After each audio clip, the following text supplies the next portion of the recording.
metsässä, linnut lauloivat kauniisti puiden oksilla. Silti Ella oli väsynyt, hän oli välinpitämätön. Elämä tuntui vain lipuvan ohi. Eräänä päivänä Ella istui ikkunansa ääressä. Hän katseli, kuinka lehdet kahisivat lempeässä tuulessa. Mutta hän ei tuntenut iloa. Hän ei tuntenut rauhaa.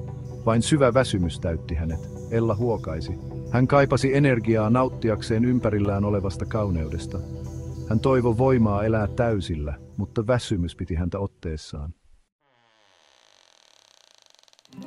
Ellan isoäiti tuli kylään. Hän oli viisas nainen, joka ymmärsi luonnon rytmiä. Hänellä oli lämmin hymy ja ystävälliset silmät. Hän näki väsymyksen Ellan kasvoilla. Rakas Ella, hän sanoi ja otti Ellan käden. Vaikutat niin uupuneelta. Mikä painaa mieltäsi? Ella huokaisi taas. En tiedä, isoäiti, olen vain niin väsynyt koko ajan. Minulla ei ole energiaa, olen niin välinpitämätön. Isoäiti katsoi Ellaa huolestuneena. Hän tiesi, että Ellan väsymys oli enemmän kuin vain fyysistä uupumusta. Se oli sielun väsymystä.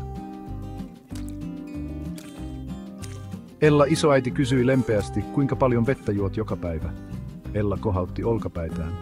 Ei paljon, luulen. Joskus unotan. Isoäiti hymyili. Vesi on elämää, Ella.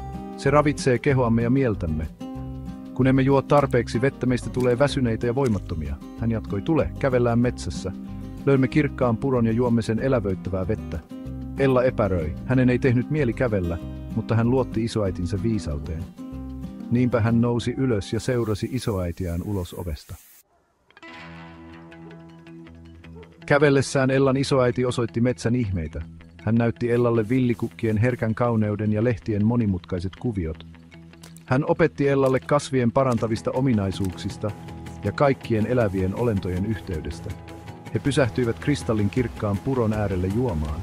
Vesi oli viileää ja virkistävää. Ella joi paljon ja tunsi sen elinvoiman virtaavan lävitseen. Hän tunsi energiapisaran palaavan. Hänen askeleistaan tuli kevyempiä. He jatkoivat kävelyään ja pysähtyivät juomaan vettä aina, kun heitä janotti. Kun he palasivat kotiin, Ellasta tuntui kuin hän olisi uusi ihminen.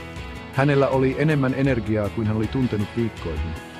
Kiitos isoäiti, Ella sanoi, hänen silmänsä loistivat kiitollisuudesta. Voin paljon paremmin. Aion varmistaa, että juon paljon vettä joka päivä. Ja niin hän teki.